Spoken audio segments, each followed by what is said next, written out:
I can feel. Oh, oh, oh. Don't you want me like I want you, baby? Don't you need me like I need you now? See tomorrow, but tonight go crazy. All you gotta do is just meet me at the party, party, party, party, party, party, party, party, party,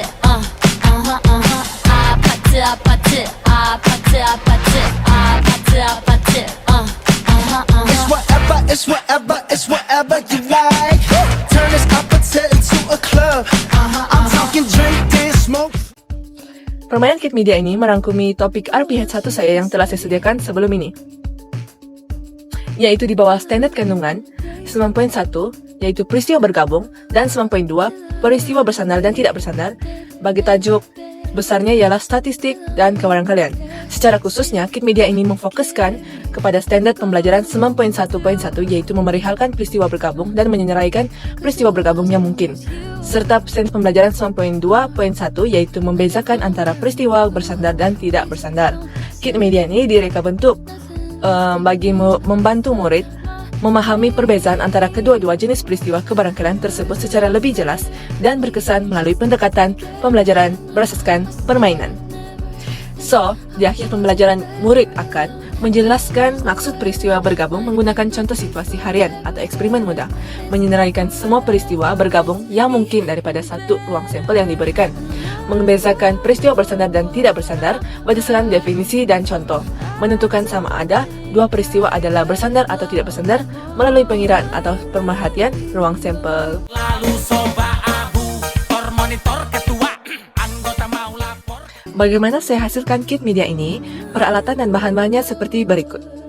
Ada cardboard hitam size A3 2 keping, kertas A4 berwarna putih, duit kertas Jutaria, gunting, gam, token, dadu dan hasil cetakan, soalan, serta template permainan Monator.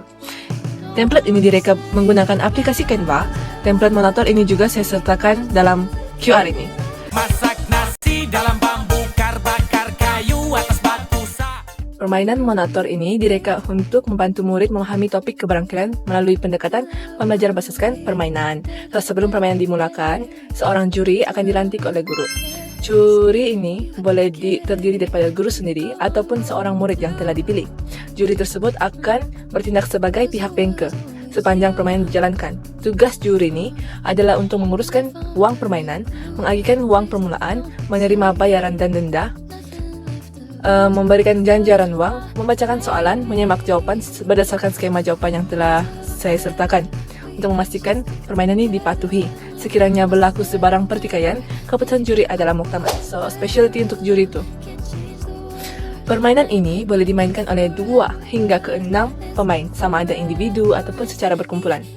Setiap pemain akan menerima 1 token permainan. Semua pemain dikehendaki meletakkan token masing-masing di petak start. So, juri akan mengagikan 500 kepada setiap pemain sebagai uang permulaan. Semua kad soalan hendaklah disusun mengikut kategori dan diletakkan secara tertutup di tempat yang telah ditetapkan, yaitu 1 sampul surat 3.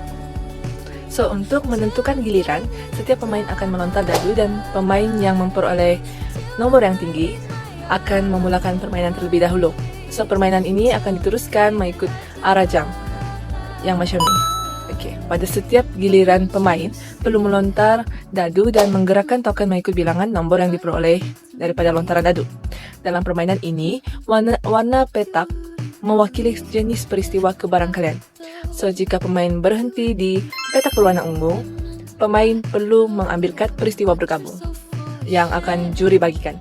Soalan dalam kategori ini melibatkan penggunaan perkataan atau. So, pemain perlu peka terhadap soalan ini. Jika pemain berhenti di petak berwarna merah jambu, yaitu pink, pemain perlu mengambil kad peristiwa bersandar.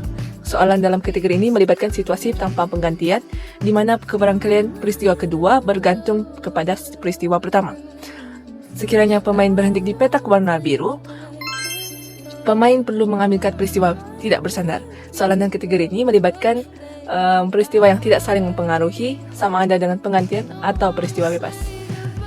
Di sini adalah contoh soalan yang saya telah sertakan untuk setiap peristiwa.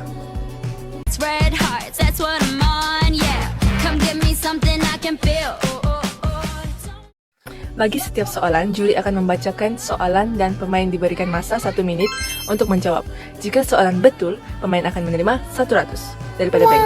Jika jawapan salah, pemain perlu membayar RM50 kepada pihak bank pula. Sekiranya pemain berhenti di petak chance atau cabaran, pemain perlu mengambil satu kad cabaran yang saya telah sediakan di situ. So, soalan dalam kategori ini adalah lebih mencabar dan mungkin melibatkan gabungan beberapa konsep kebarangkalian. Jika pemain menjawab dengan betul, pemain akan menerima 200. Manakala, jika jawapan salah, pemain perlu membayar 100 kepada bank. Jika pemain berhenti di petak bonus ataupun community chest, seperti itu, yang ini, pemain perlu mengambil satu kad dan membaca arahan dengan kuat.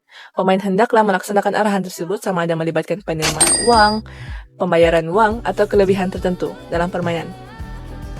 Sekiranya pemain berhenti di petak gel, pemain tidak dibenarkan bergerak pada giliran seterusnya. Untuk keluar gel, pemain boleh memilih sama ada menjawab satu soalan dengan mudah ataupun membayar 100 kepada bank. Jika tidak, kedua-duanya pemain akan di-skip 2 kali. Jika pemain berhenti di petak free parking, pemain hanya berehat dan tiada soalan atau bayaran dikenakan. Setiap kali pemain melalui atau berhenti di petak start, pemain akan menerima 200 daripada pihak bank. Permainan akan tamat apabila masa yang ditetapkan oleh guru telah habis atau apabila semua pemain telah melengkapkan sekurang-kurangnya 1 pusingan. Setelah permainan tamat, juri akan mengira jumlah wang di setiap pemain dan pemain yang mempunyai jumlah wang yang paling banyak akan diumumkan sebagai pemenang. It's whatever you like. Turn this opposite into a club. This is Curry So Con Remix.